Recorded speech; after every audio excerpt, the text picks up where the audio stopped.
Awesome. Welcome to Impact Show here in my home city of San Clemente, California. I'm so excited to have Robert Towles as my guest. Thanks, I've been looking forward to this interview since the first time I met you. Not because of your beautiful facial hair, but I brought in a little bit just for this interview. Awesome. So Awesome. We'll see how it goes. Well, we've had like a dozen interviews. They're all impromptu. None of this is ever planned. We follow the wind. We don't hunt out people and then get them on our show. So this experiment has worked out very well. Our shows are seeing an average of 20,000 unique views. So we're stoked that our audience is so receptive to our content. We're always looking at impact makers in industry, in life, in business, and we all gain something from it. And since our first interview with Marty O'Connor to Palmer Luckey and all the people in between, we've had some remarkable stories. And I'm so stoked to have Robert here. I'm a father of a 7 and a 5-year-old, and my wife and I talk about technology, screen time, and gaming. And gaming has become something where I grew up. It was like Atari and Nintendo. And I'm sitting here with the impresario of gaming. So I'm so excited to learn from you today, to get to know a little bit about you and how gaming has just transformed not just the youth generation, but the entire planet across multiple generations. Yeah. And if you're not gaming yourself, you know someone that is, and there's so much to it, not only the gaming part, but just watching people game. So this will be a fascinating conversation around those types of topics. So maybe, Robert, if we could just start with a little bit of background on yourself. Maybe you could just give us like a couple minutes on who you are, where you grew up, and how you got into this. Yeah, absolutely. Well, first of all, thanks for having me. Of course. Yeah, fun stuff. So I grew up in the high desert, backside of Lake Arrowhead, a place called Hesperia. So not a whole lot going on up there, but riding motorcycles and, just not a whole lot of entrepreneurship going on. Right. But we moved down to Orange County in 2004. Wanted a better environment for my family, for school, and more opportunity, right? Mm-hmm. Definitely more entrepreneurship happening in Orange County than the high desert, right? Mm-hmm. And so, but our family's older now. It's wild. Our youngest just graduated high school. So, it's just nuts. So four kids. Nice. One daughter that's with the Lord, but 3 boys. So we have an 18-year-old, 21-year-old, and 25-year-old. Nice. And so I guess starting young was pretty awesome. I mean, we did everything together. Whether it's the skate park, I was doing all the same stuff they were. Right. Right. So yeah, it's been great. But yeah, since 2004, I've been down here. I've been an entrepreneur my entire life. Right. Tell me about that. Yeah. So I owned a restaurant when I was in my early 20s, started making investments, even high-risk investments in technology when I was young. Right. And I figured that I would just always work twice as hard, have enough money to make high-risk investments. Right. And it's really through the high-risk investments that you learn so much, sure. right? Because you get to see the innovation of technology from day one right. all the way up. But through that, was just working nonstop around the clock. So when I started having success, when I became older, a lot of people would ask like, oh man, when did you do that? Or when did you make that investment? And for me, my answer was when you were sleeping. Right. Right. Because when the market's working while you're sleeping, right? And that's it. Right. Yeah. Right. When you're sleeping and just putting in the extra hours. And so, we've been, been very, very fortunate.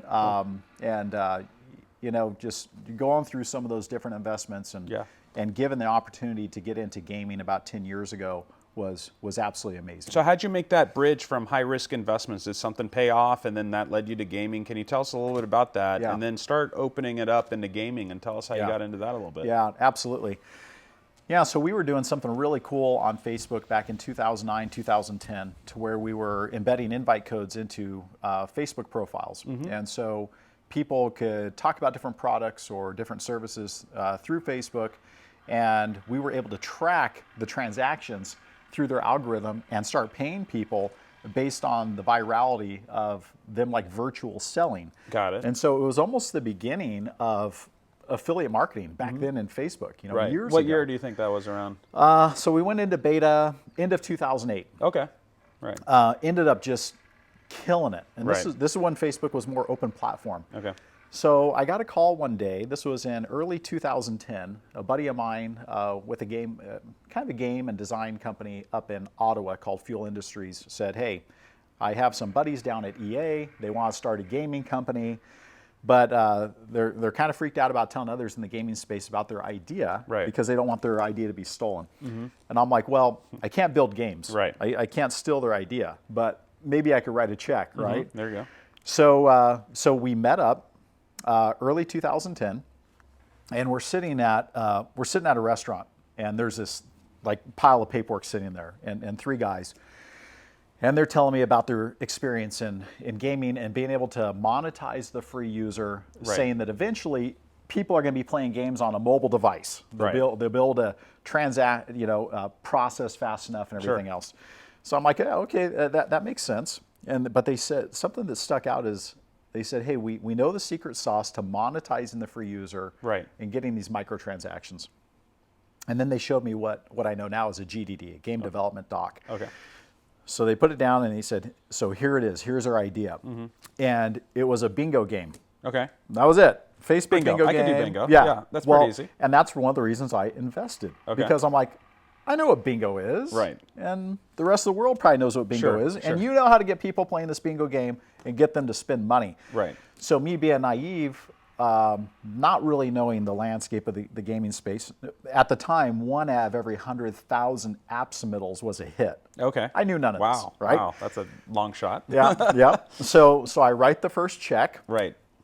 Company's not doing good for like a year, literally. Big check, little check. It was significant. Big. Yeah, it was pretty good you're size. You're a high risk investor. I'm a high risk guy. So because I always feel like you could always make more money. Right, but you can't always find the right investment. I felt like if I lost this investment, I'll just make more money. I'll figure it out. I'll work more. And so high risk, high reward. That's right. And those are the things that I like. So a year goes, down the road. My biggest mistake was there was a second round opened up, and this is one I'm kind of, loving the team and visiting Santa Monica, every week where the headquarters was. It's growing, and I thought, man, I just don't know. I don't know if I want to come in more. So I put together a B round of investors and kind of helped with that process. And it just took off 6 months later. Wow. I wish I would have written that second check as well. But our B round people made about 25 times their money. Wow. And what was the impetus of that takeoff? Like why, what was it in between round 1 and 2 that kept that virality of the game going? It was user engagement. And my business partner now with Inc. Games, who I invested in. Right? So now we're the same company. His name is Josh Gaz. And Josh always says, I love to make losers feel like winners. He's really good at that in the game. And so you add a lot of users like that. So you could add millions and millions of users if they feel like winners and they're excited to invite other people to the platform. And that was really it. And sure enough, and hardly any money was ever spent on marketing. Sorry, I'm going to go back to that. So the winners, it's like they get a dopamine hit. Right? So there's this little rush that's happening, and you guys kept investing into that. How did you discover that delta right there on that little jolt? Because that jolt could be the difference between failure and $1 billion business. How did you discover that science? Because I think for our viewers, we have so many people in AI building apps, platforms. What is that jolt? How do you hit that jolt, and how do you study that jolt? For us, it was a lack of money. We had to figure it out.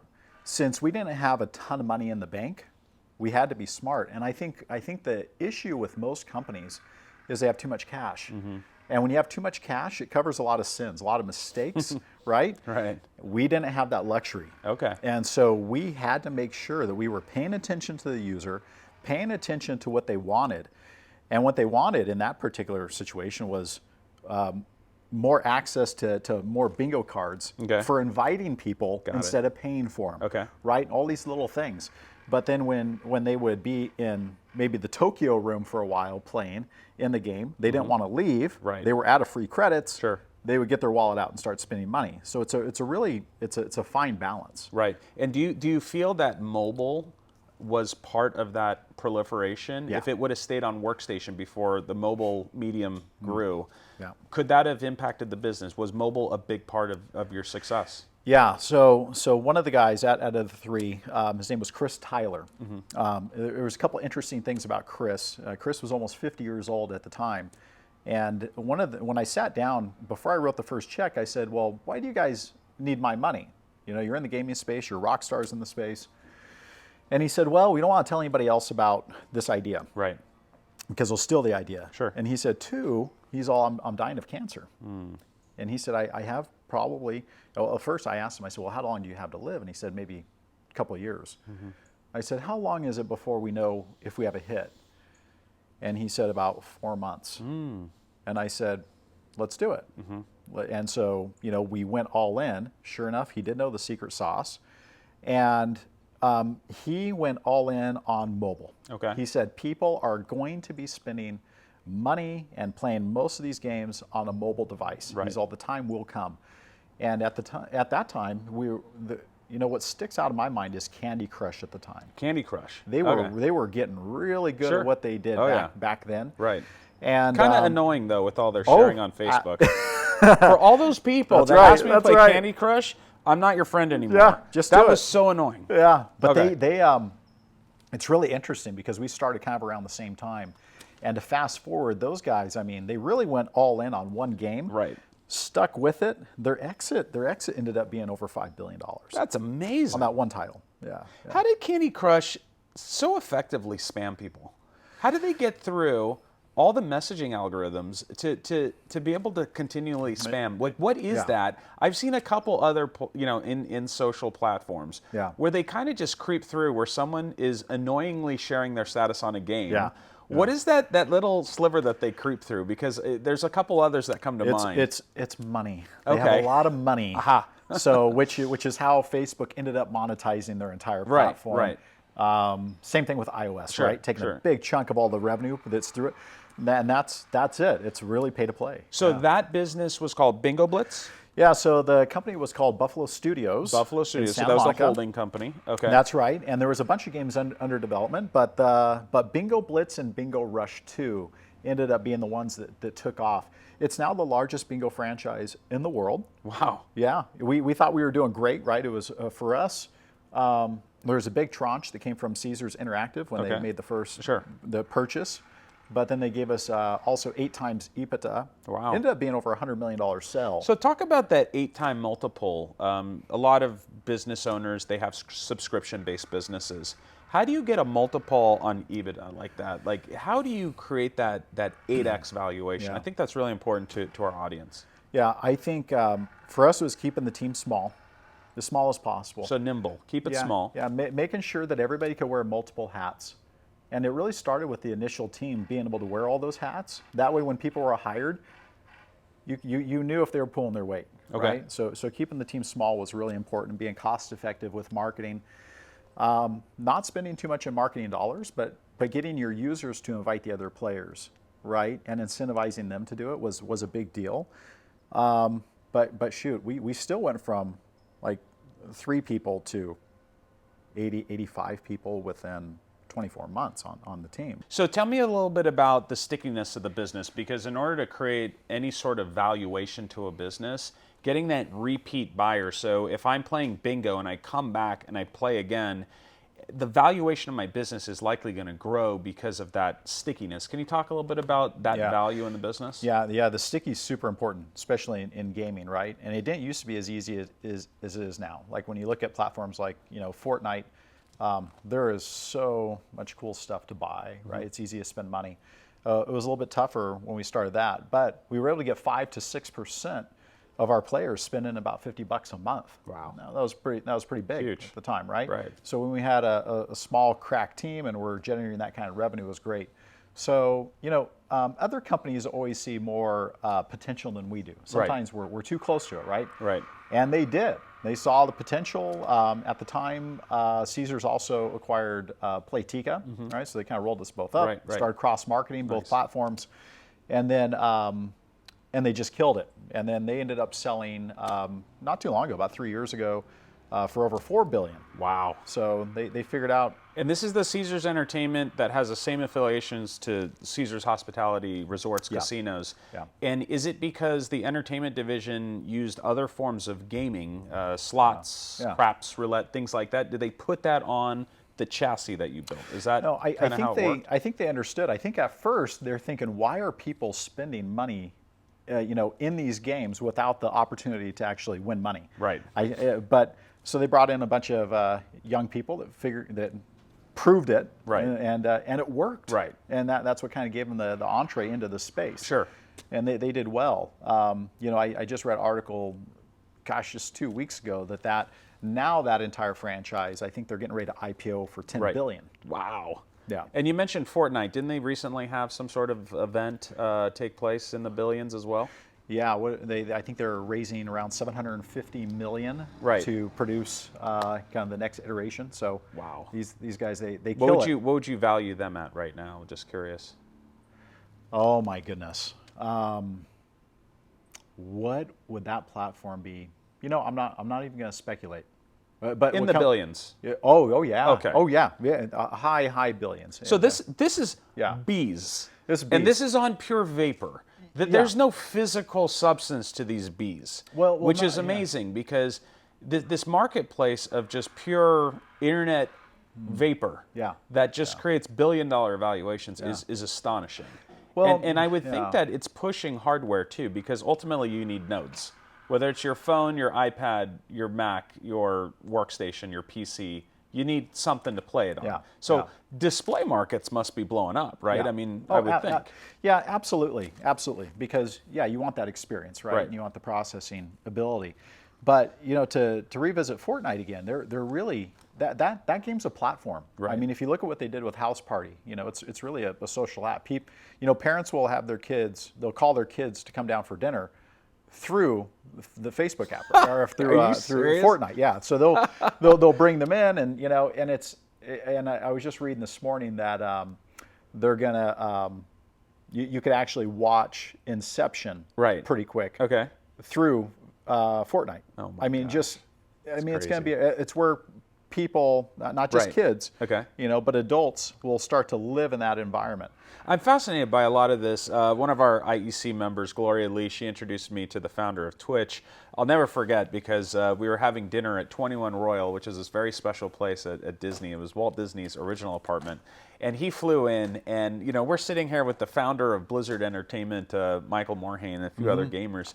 And he's sleeping the whole time during this dinner. I'm like, this guy must never sleep. I mean, I get that your business is worth $1 billion or $2 billion. It was fascinating because it was the week before Amazon acquired them. And I had no idea what Twitch was. I just thought it was such a cool name. And then when I discovered what it was, so on top of the billions valuation on just Vapor, there's a separate billions on just watching Vapor. And Twitch was able to create this whole medium. And it's the power of entrepreneurism, how this conversation started. And I'll never forget that gentleman explained to me what Twitch did. And now the iterations of Twitch, we have another IEC member, his name's Alex. He created a platform called Earth Music, where it's people listening to other people's sounds, lists. So like if I'm LeBron James and I'm listening to this before I hit the basketball court, then all my people that are following me on Instagram can actually listen to my set for the game or getting pumped up, so they can get pumped up with me. Tell me a little bit about how Twitch got into this delta and how they kept widening that, and what is the psychology behind a person watching a person game? What's so interesting about that? I'm curious. Well, as gamers, they identified the need, right? That's what they did. They identified the need. It's almost like if you look at Slack. Slack wasn't just the messaging app that we all use to work from. I mean, that was an in-game. They created that for an in-game experience to be able to message each other while they're playing games. Sure. That's how Slack started. And then, if you look at Twitch, it's the same thing. They love it. Instead of just loading up gameplay onto YouTube that's a little bit stale, they feed it up live, which obviously they're very good at because Mixer with Microsoft threw in the towel. That's it. You got to turn over those assets over to Facebook and see what happens. I saw that. I love Twitch. It's funny because a lot of companies like Microsoft, they'll look at Twitch and think, oh, they're missing it. There's so much more they can do. Right. But sometimes it's the simplicity and what they do right is what makes them successful. It's the So keep it simple and do things right. Yeah, that's a good message. Get rid of moving parts. Right. You know who else is pretty good at that is Steam. You know, Okay. Great platform. Right. It's like the Netflix for gamers, right? Right. They're not out there trying to create 100 titles themselves. We were talking a little bit about on how you're able to create revenue. When Caesars was looking at this and astonished that people were paying $50 on bingo and that there was just this repetition. We talked about this the other day on just when you build such volume, there's this ego that the youth, especially, one of our favorite IMA members, Justin Choi, he's been involved with me from the early days. He built a fantastic platform called C Games, as well as C Digital. Yeah. And one of his fantastic games was Cartown. Yep. And I'll never forget him showing us behind the scenes on what was going on in Cartown. He put a car up live and it just vanished, and all these people paid for that car. That's right. Going, Scarcity. Wow, that's scarcity. Yeah. So if you have 75 million people playing Cartown concurrently and you put a Ferrari up, hypothetically, you sell it for $1,000 and 300 people buy it. That's a lot of revenue. That's a lot just of revenue. on pure ego. So when you have these masses, and by the way, they had a massive exit as a business. I believe they sold for just over $100 million. Yeah. And this was just around the Zynga era. Now, tell me how Zynga got so successful, and do they still exist? And then, as you're talking about that, bring us to a little bit on what you're doing at Ink Games, because I see a little parallel there.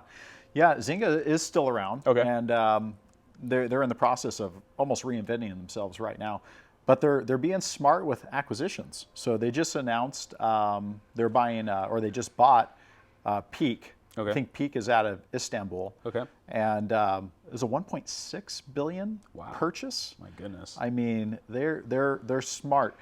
But Zynga's, they've been really, really great at also creating hits. I mean, you look at Farmville and things like that. Sure. I mean, they've invented a lot of the social gaming space. I mean, that a lot of us get to ride their coattails to a certain extent from what they started. Sure. But yeah, they're still around. But the space is absolutely massive. Yeah.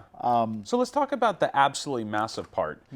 I mean, where do all these people come from? I don't game at all, just so you know. And it's not that I don't want to game. Yeah. It's just, it's not for me. I'd rather just watch a cool series on Netflix, and then that's good for me.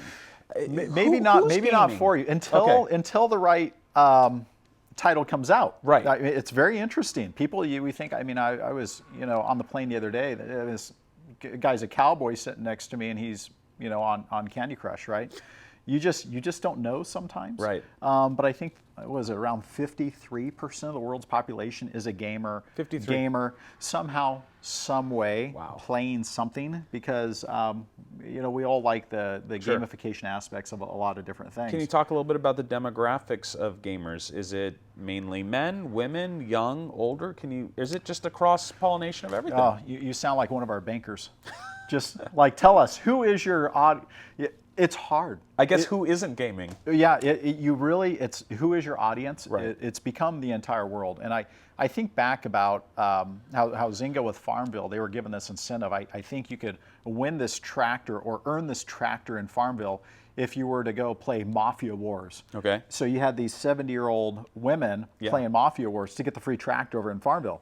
And it just bridges all gaps. Sure. It's very interesting. Right.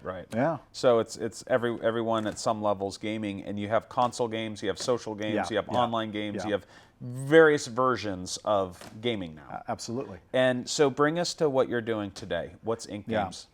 Yeah. Well, whenever you have an exit, you could always, I guess you could get a week down the road, then a month down the road, then you start getting a year down the road. You're thinking, man, I hope I wasn't just lucky. Right. So you always have to keep sharp on the space, and you have to look at what is the need in the space, what's a desire in the space that's not being met. Right. And when you're watching the gaming space expand as quickly as it is, and you have great, companies like Epic that are just crushing it with Fortnite, you have to figure out like what else would the players want. So for us, it was interesting. We started seeing a need for not just the players, but we started seeing a need also for influencers. Right. And, ironically, half of the influencers out in the world are also gamers, right? They're trying to figure out how to monetize their audience. So we started thinking about algorithms that we built in the past on how we connected all of our users together, right? How we incentivized our users to invite other users Right. and build that platform for us and get them to build that user base, but give them the reward after they've done it. Okay, right. Which is great because we're not outlaying money first. Right. We get the users to do the work first, and then they're incentivized after. So we thought, okay, people want to be incentivized, but what if they could actually monetize their entire following and their user base, right? Yes. What if we could create a platform? We do what we've done in the past. We start onboarding all the players start inviting others, right? So we track who they've invited, but not only that, we track their impact radius, right? Okay. So we track who they've invited, but we also track the viral reach of those invites. Okay. Globally. Wow. Okay, that's cool. So that way, if somebody could go to go onto their dashboard, they could say, oh, okay, I invited all these people. That's great. No different than if, whenever Robinhood gives out the free stock, if you, Right. hey, you invite 50 people to Robinhood, pick your free stock. Sure. Yeah, the same thing. So we have that incentive out there. They invite all the players, but on their dashboard, it'll actually show all the players they've invited, but it'll also track the viral reach. It's almost like peeling back a layer of a social network and saying, hey, you invited 40 people. Awesome, thank you. But did you know those 40 people turned into 400,000, Right. on X amount of continents, all these different countries and territories? Can you explain that viral feature? What's Yeah. the difference between inviting someone and then it skipping from that invitation? I'm the recipient of your invitation. And then how do you calculate viral from there? Is Yeah. it who I invite? Absolutely. So it's almost like multi-level. Without being a multi-level, right? Right. And so, multi-level, I think that's becoming I don't want to say it's outdated. There's some great companies in that space, but they track by levels and so on and so forth, to where a social network, or like the technology we build out, it tracks by connections. Right. And so it could be, I can invite you, and then you invite somebody, in Japan, they invite somebody in South Right. Africa, then it comes back to, Canada.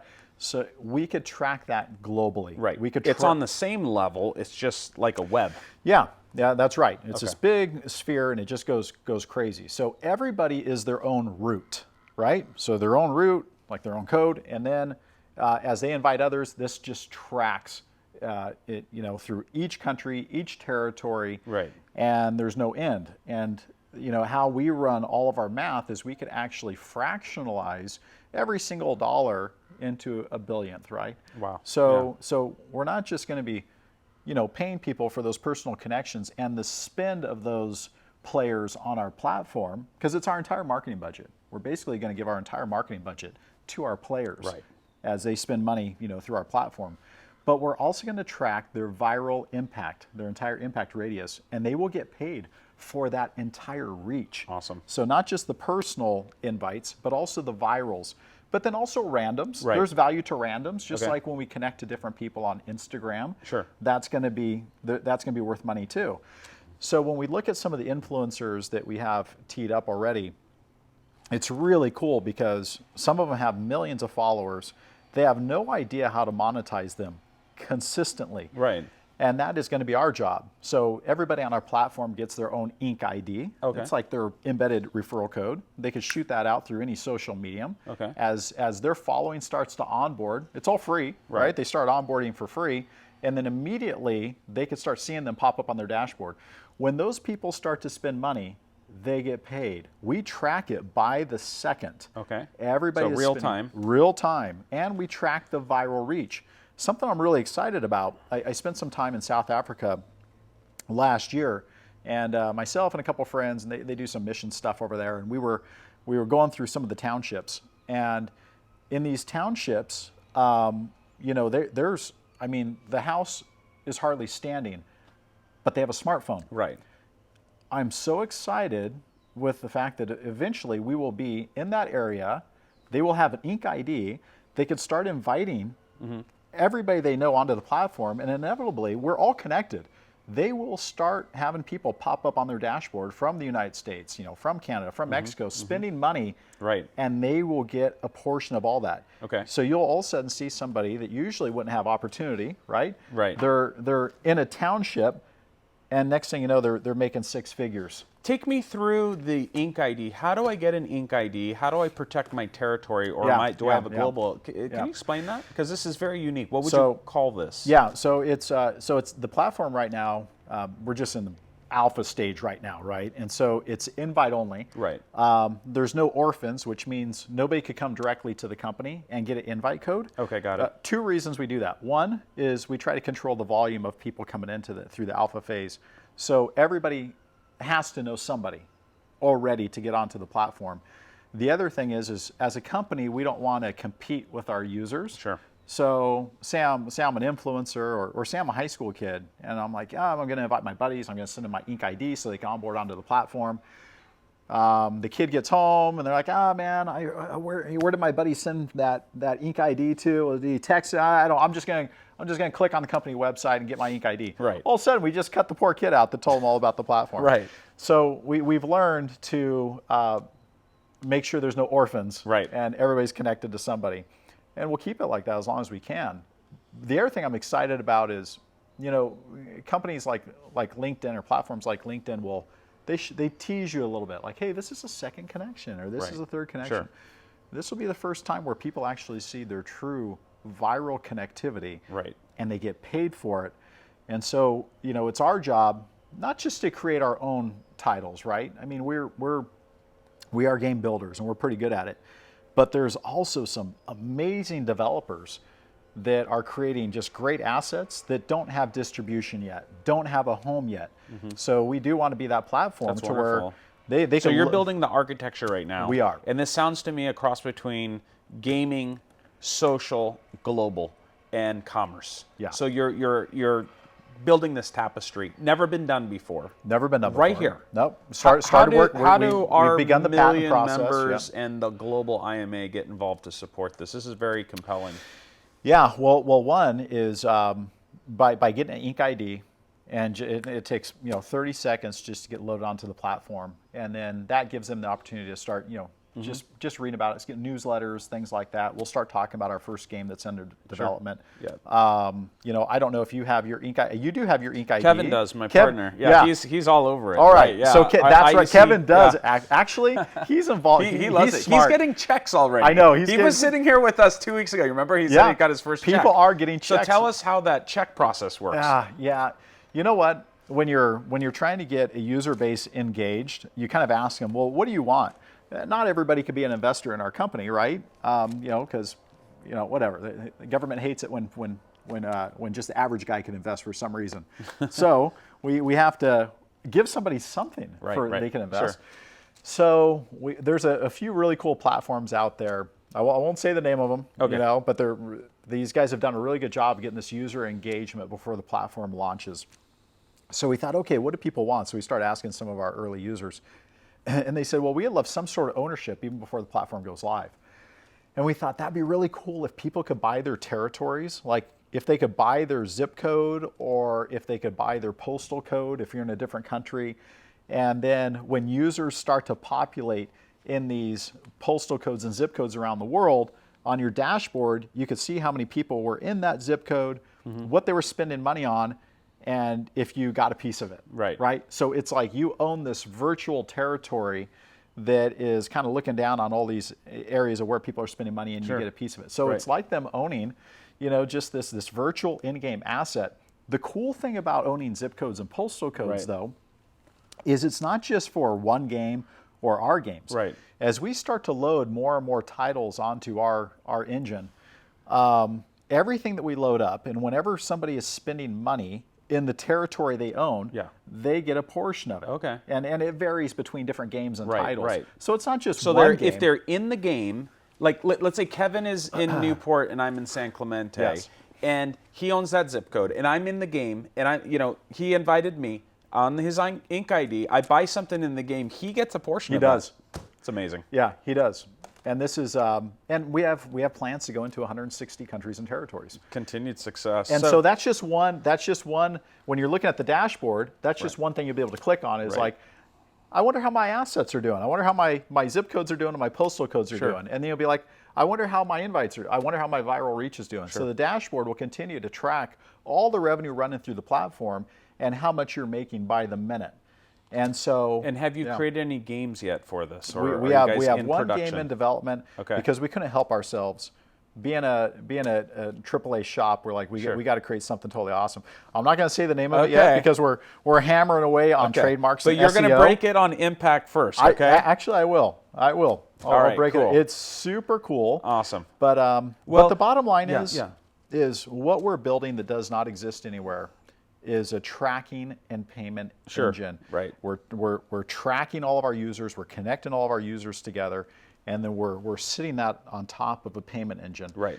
And that's what does not exist. I think that's the next one up. That's awesome. I believe that next year people will have a decision to make, and that could be they could work at Starbucks, or they could drive for Uber, or they could sit at Starbucks and invite everybody to Ink Games and actually make more money. So continued success with everything going on in business, and this is very insightful. So many things that we drew out of this that will be very beneficial for entrepreneurs and people watching. Tell us a little bit about Robert. Some of the adversity. Being an entrepreneur myself, I've had way more failures, way more stress than I've had success. Yeah. Okay, it looks easy when you meet us and you only hear the good story. But tell us a little bit about the pain when you reach adversity or you reach failure. How do you get past that? Because I can only imagine all that you've probably had to endure to get to this point. Can you tell us a little bit about there and maybe unpack some of that for us? Yeah. So, I would say I'm no different than the average guy. Of course, I'm an entrepreneur, and I'm a high-risk guy. And I've been called lucky, where I grew up. I have friends that, if I would have had the opportunity, we all had the same opportunity, right? But I worked more, and I took more risk. And I would say that I am fortunate enough to where about maybe one out of every 5 of the different checks I've written have been home runs, which is great. But a couple things I always think about is in between those wins, it's easy for doubt to creep up and start to feel like, well, maybe I was lucky. Maybe I'm not as talented as I thought I was. Maybe I'm not as creative. And so you got to be real careful as an entrepreneur not to take the bait of, I was just lucky. The other thing, and I tell my team this all the time, is you cannot be afraid of pivots. And now we've taken that even to another level of don't be afraid of micro pivots. Right. Every single day, do not be afraid of pivots. And I read recently that the average successful company that turns into a home run has pivoted, massive pivot, 5 times. Right. Now our shareholders always hate that. They see something different, like I thought we were doing this, or I thought we were doing this. Right. You get a small taste of what Bezos has dealt with for many years. But you have to stay fluid. You can't be afraid of the micro pivots. You have to be willing to outwork everybody else. You have to. And so, but it's been. And this whole time, I've been raised in a family, right? So my wife, Alicia, has been very gracious to allow me to work around the clock. And so have my kids. They've been very gracious as well. Tell us a little bit about your children. What do you draw off of them? Yeah, so they're all very talented, and they are all extremely different. I think, a couple of them are very entrepreneurial. Drives my wife crazy. She's like, oh my God, I already have one. Right. So she's freaked out about the other 2. But it's great. One of my boys is he's a Division I high school coach. Nice. So that's a football coach. So it's really fun to watch him and his element. Our middle, his name's Brandon. Ian, our middle, is just super talented, gifted with people beyond belief. Right. Very entrepreneurial. Just great with people. It's going to be really interesting to see what happens as he starts getting into business a lot. And then our younger one, Kieran, just great athlete, super smart, also great in school. He didn't get that from me. I think 2 weeks before I graduated high school, I realized I was graduating high school. Right. I should start turning in some work. Sure. So a lot different from me.